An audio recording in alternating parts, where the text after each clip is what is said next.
सो हम लोग फिजिक्स जो चैप्टर नंबर 4 है उसमें हम लोग फोर्थ पार्ट कंटिन्यू कर रहे थे, जिसमें हम लोगों ने critical angle, total internal reflection के सारे इंपॉर्टेंट जो भी कॉन्सेप्ट से हमने सीख लिया है।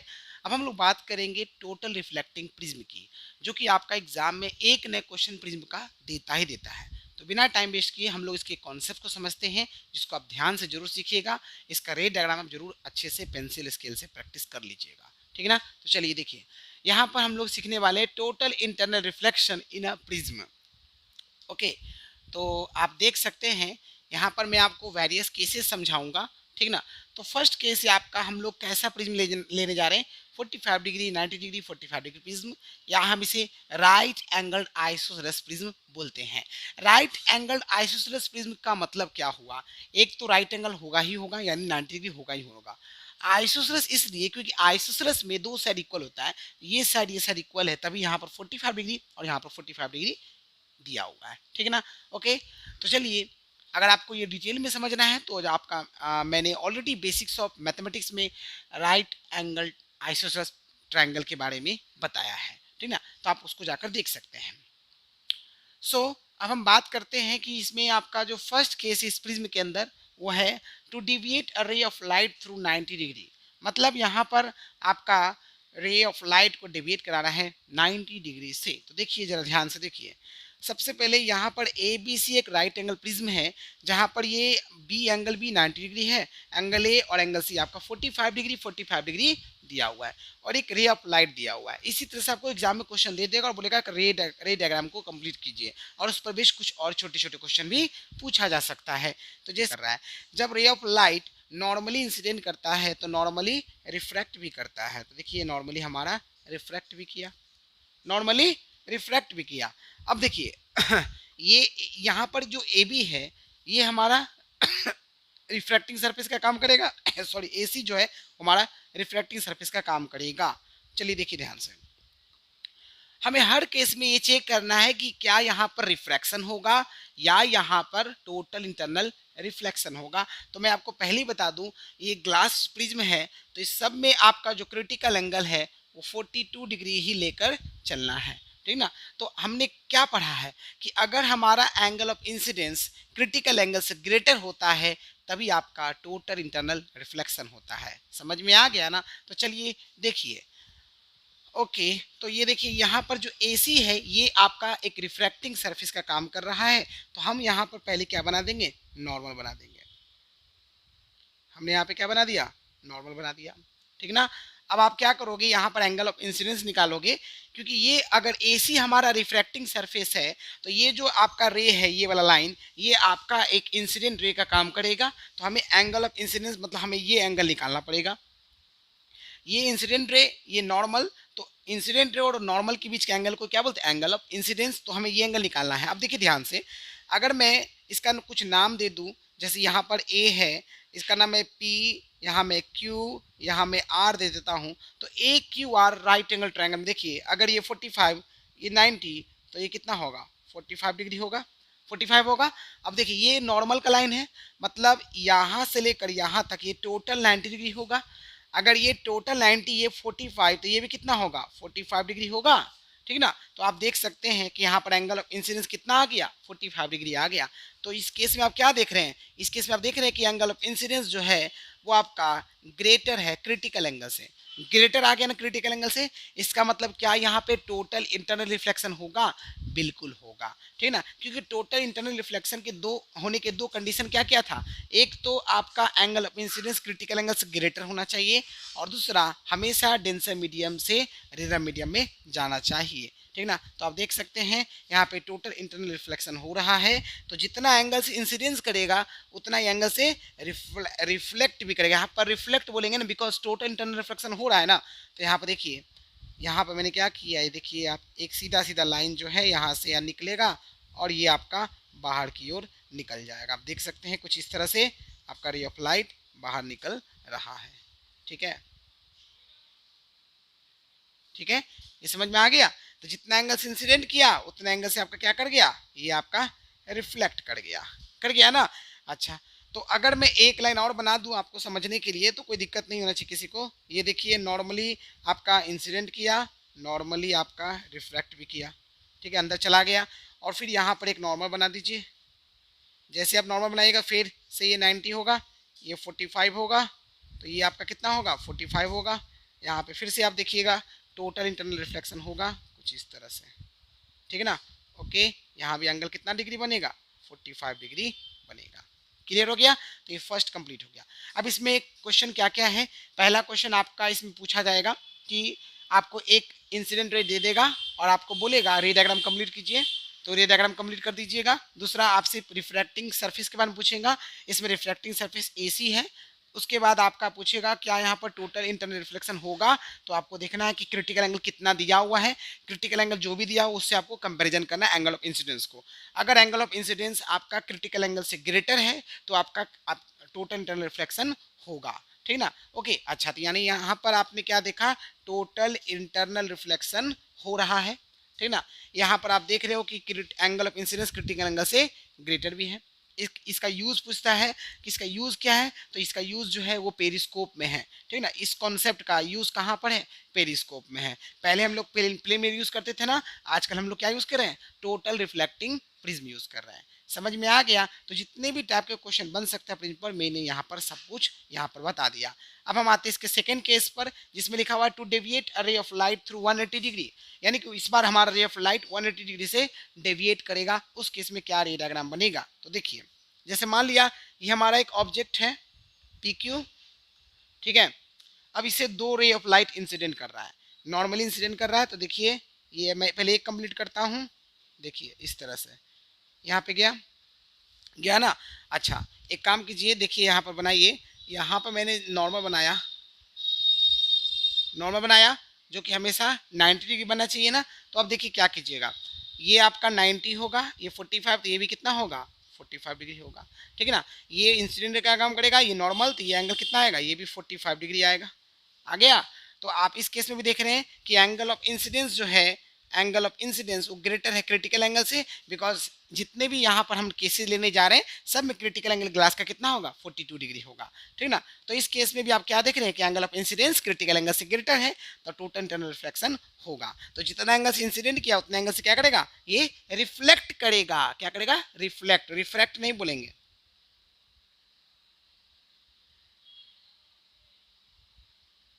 ठीक है, आप देखिए ये फिर से यहाँ पे आप क्या कीजिए, नॉर्मल बना दीजिए, बना दिया। अब बताइए आपका ये टोटल 90, ये 45, तो ये कितना होगा 45 होगा, तो ये भी कितना होगा 45 होगा। ये टोटल 90, तो ये कितना होगा 45 डिग्री होगा, ठीक है ना। तो यहाँ पे आप फिर से देख रहे हैं, यहाँ भी आपका फिर से जो angle of incidence critical angle से क्या हो गया, ग्रेटर हो गया। तो आप यहाँ फिर से आप रे डायग्राम कंप्लीट कीजिएगा, जो कि नॉर्मली आप बाहर निकल जाएगा, ठीक है ना। ओके, तो ये आपका देखिए यहाँ से ये बाहर निकल चुका है, ठीक है ना, निकल चुका ना। चलिए अब सेकंड हम लोग सेकंड रे को भी आगे बना लेते हैं। तो ये देखिए ये हमारा पी था, तो ये हमारा क्या बनेगा, पी डैश बनेगा, पी डैश बनेगा, ठीक है ना।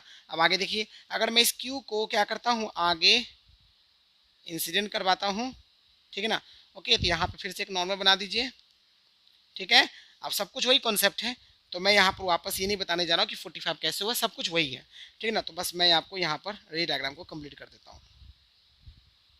ये देखिए, ठीक है, फिर से यहाँ पे नॉर्मल बनेगा, ठीक है, सारा कॉन्सेप्ट वही लगेगा। और यहाँ पर आपका फिर से angle of incidence critical angle से ग्रेटर हो गया, तो नॉर्मली क्या कर गया आपका, ये सेम एंगल से रिफ्लेक्ट कर गया, ठीक है ना। तो देख सकते हैं आप कुछ इस तरह से बनेगा, और यहाँ पे क्या बनेगा, क्यू डैश बनेगा, ठीक है ना। तो अभी एरो इधर था, इस बार एरो किधर हो गया, इधर हो गया, पी डैश क्यू डैश हो गया।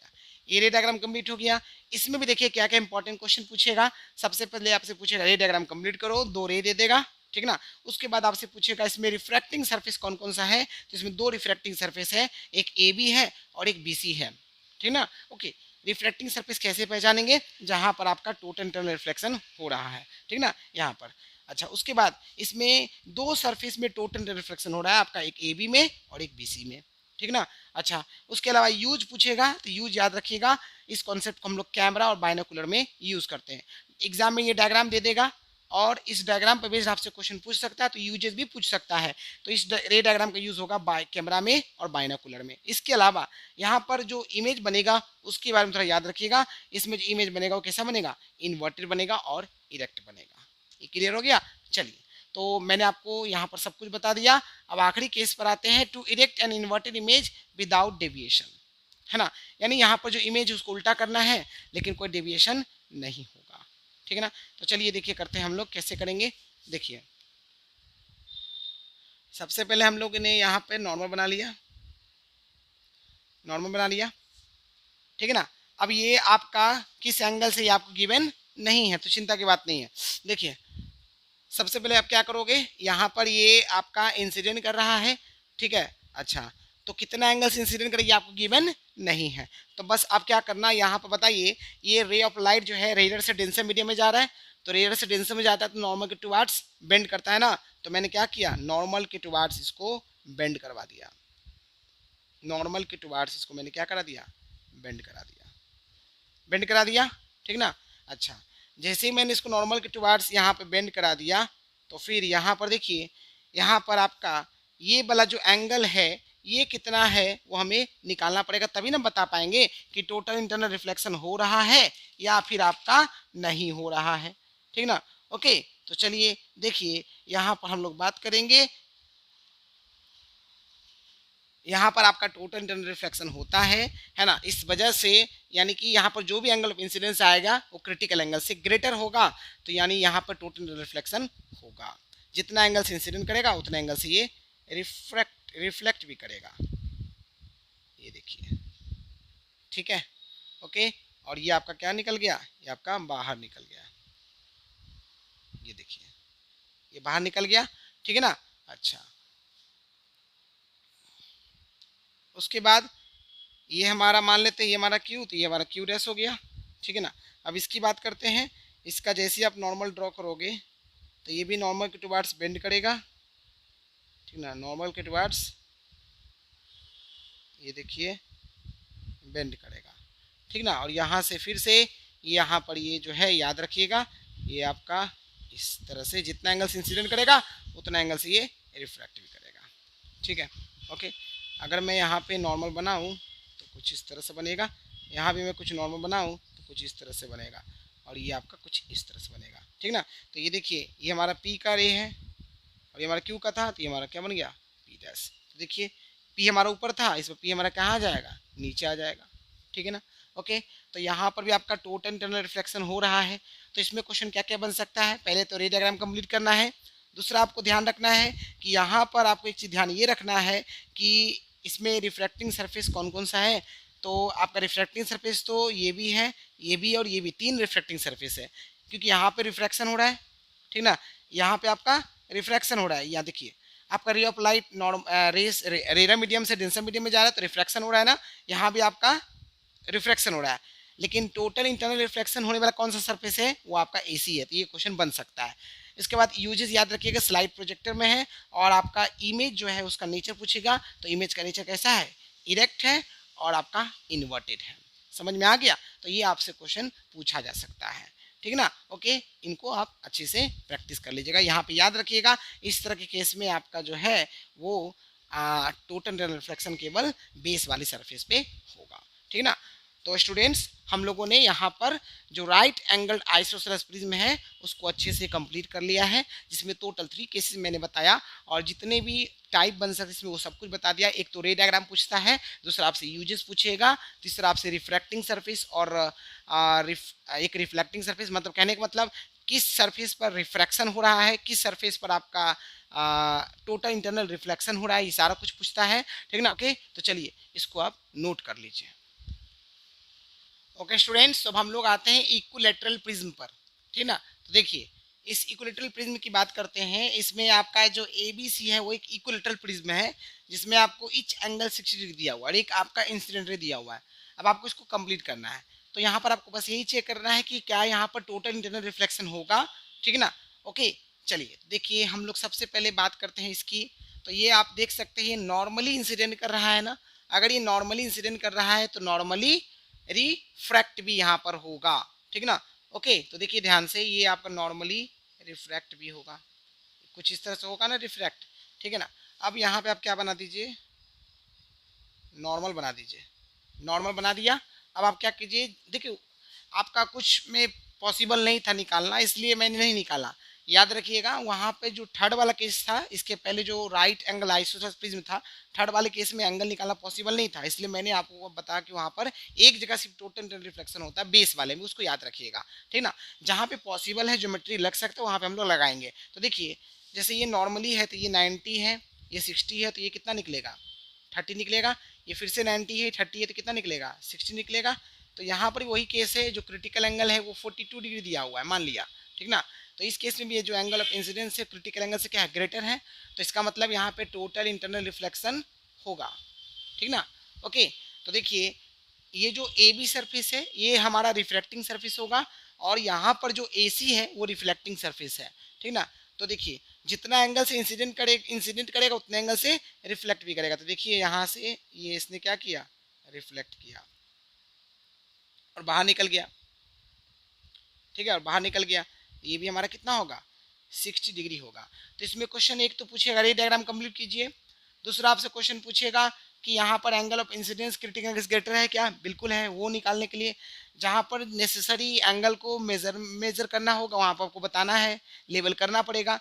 आपका इसमें रिफ्रैक्टिंग सरफेस कौन कौन सा है, ए बी और ये बी सी, ये दोनों रिफ्रैक्टिंग सरफेस है, और जो आपका ए सी है वो आपका रिफ्लेक्टिंग सरफेस है, इसको ध्यान रखिएगा। आपका रिफ्रैक्शन किस किस सरफेस पे हो रहा है, ए बी पर और बी सी पर। रिफ्लेक्शन आपका जो टोटल इंटरनल रिफ्लेक्शन हो रहा है वो किस सरफेस पर हो रहा है, ए सी पर हो रहा है, इसको याद रखना है। समझ में आ गया, यानी कि आप ये याद रखिएगा टोटल इंटरनल रिफ्लेक्शन किस सरफेस पर हो रहा है, ए सी पर हो रहा है, ठीक ना। और जो आपका रिफ्रैक्शन है, रिफ्रैक्शन वो किस सरफेस पर हो रहा है, एक तो ए बी पर हो रहा है एंड आपका बी सी पर हो रहा है, ठीक ना। इसको आपको अच्छे से समझ के रखना है, ठीक ना। तो ये कंप्लीट हो गया, बहुत आसान था। चलिए अब हम आते हैं एक राइट एंगल प्रिज्म पर। राइट एंगल आइसोसेलेस नहीं है, जब आइसोसेलेस था तो दो 45 डिग्री था, एक 90 डिग्री था। यहाँ पर एक 30 डिग्री है, एक 60 डिग्री और एक आपका 90 डिग्री है, क्योंकि राइट एंगल है तो 90 डिग्री तो होगा ही होगा। तो आप यहाँ पे देख सकते हैं कि यहाँ पर हमने एक रे ऑफ लाइट को इंसिडेंट करवाया है, तो नॉर्मली इंसिडेंट कर रहा है, तो नॉर्मली यहाँ पर क्या करेगा, ये कुछ इस तरह से रिफ्रैक्ट करेगा। रिफ्रैक्ट किया, अब यहाँ पे आप बना दीजिए नॉर्मल, बना दिया नॉर्मल, ठीक ना। तो देख सकते हैं आप ये 60 ये 90, तो ये कितना होगा 30 ही तो होगा, ठीक ना। ओके, तो ये कितना होगा टोटल 90, तो ये कितना होगा 60 होगा। अब फिर से देख सकते हैं यहाँ पर जो एंगल ऑफ इंसिडेंस है क्रिटिकल एंगल से क्या है, ग्रेटर है, क्योंकि यहाँ पे भी क्रिटिकल एंगल कितना के बराबर है, 42 डिग्री के बराबर है, इस वजह से हमने ये ऐसा बोला, ठीक है। ओके, अच्छा उसके बाद आप देखिए क्या यहाँ पर होगा टोटल इंटरनल रिफ्लेक्शन, बिल्कुल होगा, टोटल इंटरनल रिफ्लेक्शन होगा यहाँ पर। और किस सरफेस पे हो रहा है, वो एसी सरफेस पे हो रहा है, ये आप ध्यान रखिएगा, ठीक ना। ओके, और अच्छा यहाँ पर हमारा जो रिफ्रैक्शन होगा वो किस सरफेस पर होगा, वो एक तो हमारा साफ साफ दिख रहा है बीसी, बीसी दिख रहा है ना। चलिए, तो जितना एंगल से इंसिडेंट करेगा उतने एंगल से हमारा रिफ्रैक्ट भी करेगा। तो आप देख सकते हैं हम ऐसे तो बना नहीं सकते ना, गड़बड़ हो जाएगा ना। तो जितना एंगल से इंसिडेंट करेगा उतना एंगल से रिफ्लेक्ट भी करेगा। आप देख सकते हैं कुछ इस तरह से रिफ्लेक्ट किया। अब यहाँ पे बनाइए नॉर्मल, बना दिया। ओके, अब ये देखिए ये इस केस में जो रे ऑफ लाइट है वो डेंसर मीडियम से रेयर मीडियम में जा रहा है, तो नॉर्मल से अभी जाएगा। देखिए यहाँ क्या जाएगा, नॉर्मल से अभी जाएगा। अब आप यहाँ पे आप चाहो तो निकालने की आपकी मर्जी है, निकालो तो अच्छी बात है ना। तो यहाँ पर आपका टोटली 90 हो जाएगा, ठीक ना। और अगर मैं चेक करूँ तो ये 60 हो गया, ये 60, तो ये 30, ठीक ना। ओके, ये कितना हो जाएगा 30 डिग्री हो जाएगा, बिकॉज ये टोटल आपका, बिकॉज सॉरी ये 60, ये 60 डिग्री होगा, ठीक है। ये टोटल 90, तो ये कितना होगा 30 डिग्री होगा। तो आप देख सकते हैं अगर मैं इस पूरे एंगल की बात करूं, ठीक ना, तो ये पूरा एंगल आपका कितना निकलेगा, ये 30, ये 30, ये आपका लगभग लगभग 120 के आसपास निकलेगा।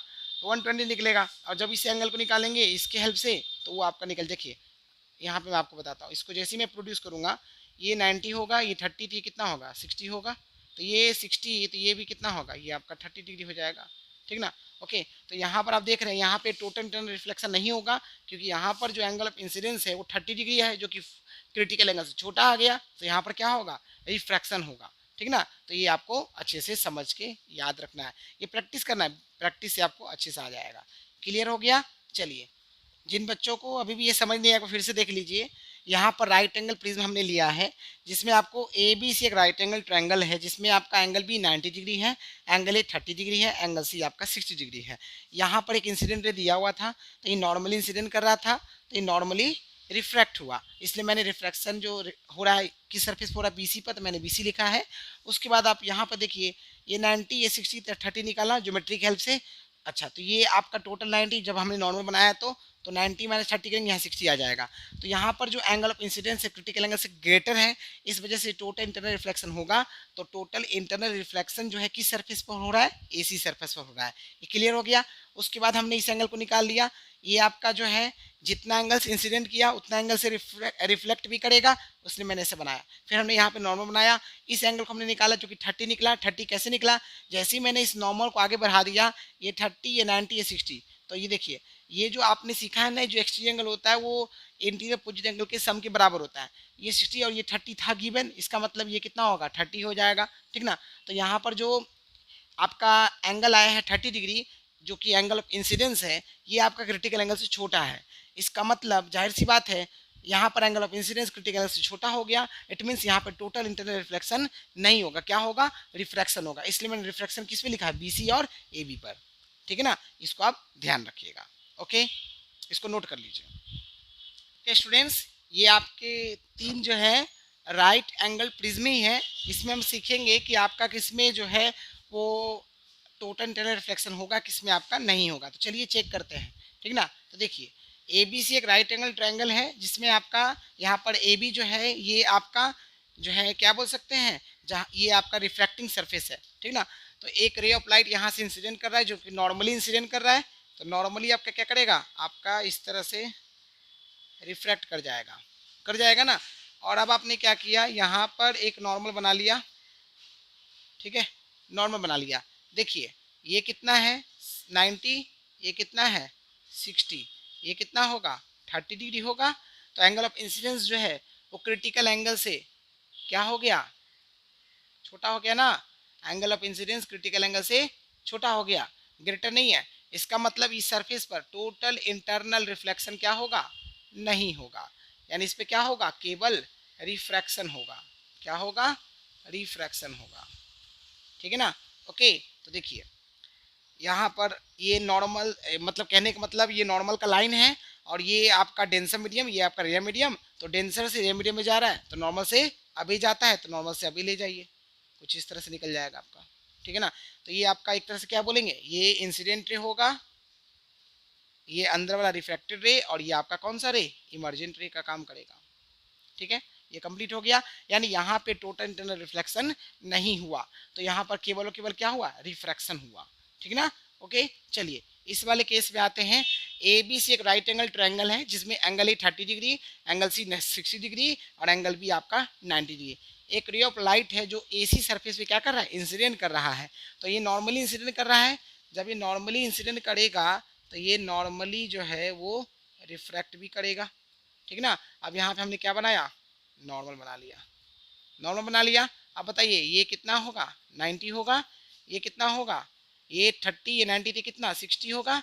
ये टोटल 90 थी, ये कितना होगा 30 डिग्री होगा। एंगल ऑफ इंसिडेंस कौन होगा, ये 60 या 30, तो 30 होगा। 30 कैसे पता किया, ये जो रे है ना, ये रे अंदर वाला, ये इंसिडेंट रे का काम करेगा, ये नॉर्मल है। तो नॉर्मल और इंसिडेंट रे के बीच के एंगल को बोलते हैं एंगल ऑफ इंसिडेंस। तो इस केस में भी देख रहे हैं कि एंगल ऑफ इंसिडेंस जो है वो क्रिटिकल एंगल से छोटा है। ठीक ना, यानी कि यहाँ पे क्रिटिकल एंगल कितना है, वही 42 डिग्री है। ठीक है, तो यहाँ पे भी आपका टोटल इंटरनल रिफ्लेक्शन नहीं होगा। तो क्या होगा, केवल और केवल रिफ्रैक्शन होगा, रिफ्रैक्शन होगा। ठीक ना, तो रिफ्रैक्शन आपका दो सरफेस पर हो रहा है, एक एसी पर हो रहा है और एक आपका ए बी पर होगा। यहाँ पे भी रिफ्रैक्शन आपका दो सरफेस पर हो रहा था, एक आपका जो था ए बी पे हो रहा था, और एक आपका किस पर हो रहा है, एसी पर हो रहा है। ठीक है, अब देखिए, अब यहाँ पर जो वही केस है, ये आपका डेंसर मीडियम और ये आपका रेयर मीडियम। तो ये आपका रे ऑफ लाइट जो है वो आपका डेंसर मीडियम से रेयर मीडियम में जा रहा है, तो नॉर्मल से क्या जाएगा, अबे जाएगा। जब नॉर्मल से अबे जाएगा तो आप नॉर्मल से अबे बना दीजिए कुछ इस तरह से, ठीक है ना। ओके, तो इस केस में भी ये भी इंसिडेंट रे का काम करेगा, ये आपका रिफ्रैक्टेड रे का काम करेगा, और ये जो है इमर्जेंट रे का काम करेगा। तो इस केस में भी टोटल इंटरनल रिफ्लेक्शन नहीं हुआ।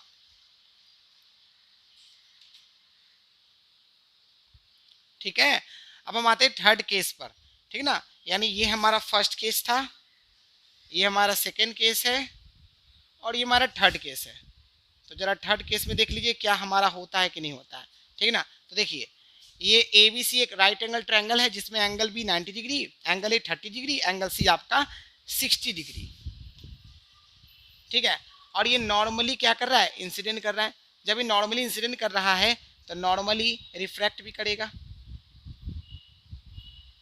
ये बनाया हमने कुछ इस तरह से, और अब हमने क्या किया, यहाँ पर हमने नॉर्मल का लाइन बना लिया ना, ठीक है। तो अब देखिए ये कितना है 90, ये 60, ये कितना होगा 30 होगा, और ये कितना होगा 60 डिग्री होगा।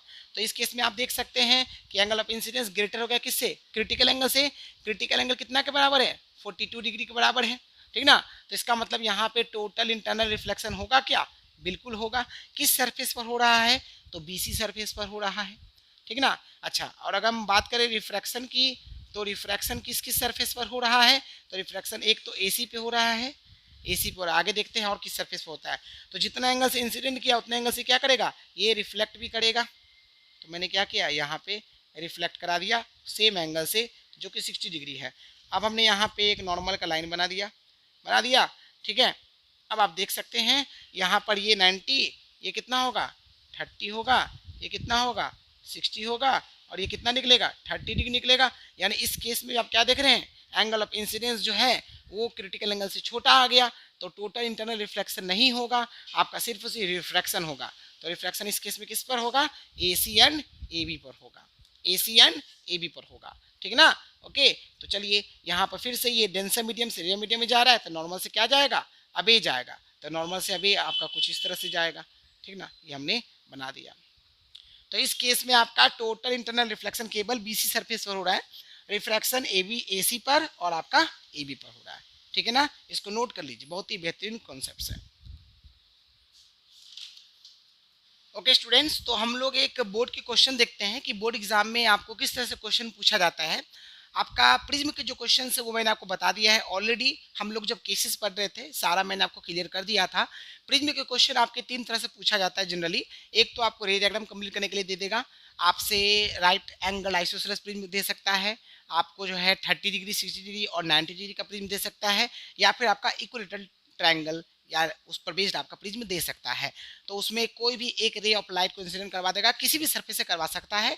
तो आपको कॉन्सेप्ट बस याद रखना है कि आपका टोटल इंटरनल रिफ्लेक्शन कब होता है और आपका रिफ्रैक्शन कब होता है। इस कॉन्सेप्ट को ध्यान में रखता है, आपका रे डायग्राम आराम से बन जाएगा। उसके बाद आपसे सेकंड क्वेश्चन पूछता है कि इसमें किस सरफेस पर रिफ्लेक्शन हो रहा है, किस सरफेस पर आपका टोटल इंटरनल रिफ्लेक्शन हो रहा है। और अगर आपका राइट एंगल आइसोसेलेस प्रिज्म है तो उस केस में आपसे यूजेस भी पूछ सकता है, और कभी कभार आपसे इमेज का नेचर वगैरह भी पूछ सकता है, ठीक ना। ओके, तो इस तरह के क्वेश्चन आपसे पूछे जा सकते हैं प्रिज्म पर बेस्ड, जो मैंने आपको ऑलरेडी केसेस बताते समय समझा दिया। ये जो क्वेश्चन है ये बहुत ही बेहतरीन क्वेश्चन में से एक है। तो देखिए इस क्वेश्चन में हमको करना क्या है समझिए। यहाँ पर एक फिगर दिया हुआ है जिसमें आप देख सकते हैं कि सेमी सर्कुलर ग्लास स्लैब है। ये देखिए सेमी सर्कुलर ग्लास स्लैब है जिसका सेंटर पॉइंट है O। अब यहाँ पर 3 रे है, एक है रे ए, एक है रे बी और एक है रे आपका सी, ठीक ना। ओके, जो कि आपका सेम कलर का है और वो जाकर के स्लैब पर इंसिडेंट कर रहा है, ठीक ना। और स्लैब का जो एज है वो है XY। अब यहाँ पर जो लाइट रे बी है ना, इसके बारे में बता रहा है कि इसमें रिफ्रैक्शन हो रहा है अलोंग OB। आप देख सकते हैं ये आपका दिया हुआ है। तो आपको सबसे पहले बताना है कि डायग्राम में आपको क्रिटिकल एंगल्स जो सी है उसको मार्क करना है। सेकेंड आपको बताना है कि तीनों के तीनों रेज जो है वो स्लैब में बिना डेविएट हुए जो है एंटर कर चुका है, उसका रीजन बताइए। और तीसरा बताना है कि जो रे ए और सी है उसका जो है रेज का पाथ क्या होगा वो आपको ड्रॉ करना है। और आपको डी नंबर में आपको बताना है कि किस फेनोमेन कौन सा फेनोमेनन है जो आपका रे ए और रे सी पे लग रहा है, फेनोमेनन का नाम बताना है। ये पूरा क्वेश्चन का मैंने मतलब मतलब आपको समझा दिया है। तो एक एक करके हम लोग करते चलते हैं। सबसे पहले हम लोग बात करते हैं कि आपका क्रिटिकल एंगल कैसे पता चलेगा। तो क्रिटिकल एंगल का साफ साफ दे दिया है कि यहाँ पर देखिए लिखा है हिंट, जो लाइट रे बी है उसमें रिफ्रैक्शन हो रहा है अलोंग ओ बी। इसका मतलब इस अगर मैं इस नॉर्मल लाइन को आगे बढ़ा दूं तो यहाँ पर ये एंगल कितना बन रहा है, 90 डिग्री बन रहा है। इट मीन्स ये जो बी है यही हमारा क्या है, क्रिटिकल एंगल है। क्योंकि यहाँ पर क्रिटिकल एंगल केस में आपको पता है ना कि जब आई बराबर होता है सी के तो उसी केस में क्रिटिकल एंगल आता है, और एंगल ऑफ रिफ्रैक्शन उस केस में 90 डिग्री होता है। तो हिंट आपको साफ साफ दिया हुआ है। तो रे बी वाला जो लाइन है यहाँ पर आपका क्रिटिकल एंगल बनेगा। ये क्लियर हो गया। चलिए, तो फर्स्ट केस तो हमारा कंप्लीट हो गया, क्रिटिकल एंगल मार्क कर लिया। सेकेंड केस में हमको बताना है कि जो रेज ए बी सी है वो स्लैब में एंटर कर गया बिना डेविएट हुए, मतलब जरा सा भी कहीं भी चेंज नहीं हुआ। तो इसका आप ये लिखिएगा, the rays A B and C enter normally on the slab without deviation, है ना। सिंपल सा है कि रेज ए बी और सी ये नॉर्मली एंटर किया, इस वजह से आपका इसमें कोई डेविएशन नहीं हुआ, ठीक ना। ओके, चलिए थर्ड पार्ट में आपको ड्रॉ करना है। तो ड्रॉ करना देख सकते हैं आप, यहाँ पर ये हमारा जो एंगल ऑफ इंसिडेंस है ना, ये आपका क्रिटिकल एंगल से छोटा है, देख सकते हैं ना। तो अगर आपका यहाँ पर ये angle of incidence critical angle से छोटा है तो यहाँ पर क्या रिफ्रैक्शन होगा, जो कि आपका ग्लास स्लैब से किस में जाएगा, आपका एयर में जाएगा। तो डेंसर मीडियम टू किस में जा रहा है, रेयर मीडियम में जा रहा है। तो नॉर्मल से क्या जाएगा, अभी जाएगा। तो नॉर्मल से अभी बना दीजिए, ठीक ना। ये हमने बना दिया, इसके लिए हम नाम ने दे दिया मैंने ए डैश, ठीक ना। और सी की बात करते हैं तो सी किस में, देखिए क्रिटिकल एंगल से ग्रेटर है, ये वाला जो एंगल है हमारा ये ग्रेटर है, ठीक ना। यानी कि जब angle of incidence critical angle से क्या होता है, ग्रेटर होता है, तो उस केस में क्या होता है, टोटल इंटरनल रिफ्लेक्शन होता है ना। तो क्या कीजिएगा, यहाँ पर जितना एंगल से इंसिडेंट किया उतना एंगल से क्या करेगा, ये आपका रिफ्लेक्ट भी करेगा, है ना। तो इसको हमने बना दिया सी डैश, ये हमने कंप्लीट कर लिया, कोई दिक्कत ही नहीं आया इसमें। थर्ड वाले में फेनोमेनन का नाम बताना है कि रेज ए और रेज सी में क्या हो रहा है। तो देखिए डी नंबर में देखिए, जो हमारा रे ए है, रे ए ये है, इसमें हो रहा है रिफ्रैक्शन कहाँ से कहाँ, फ्रॉम ग्लास टू एयर, ठीक ना। और जो रे हमारा सी है उसमें हमारा हो रहा है टोटल इंटरनल रिफ्लेक्शन,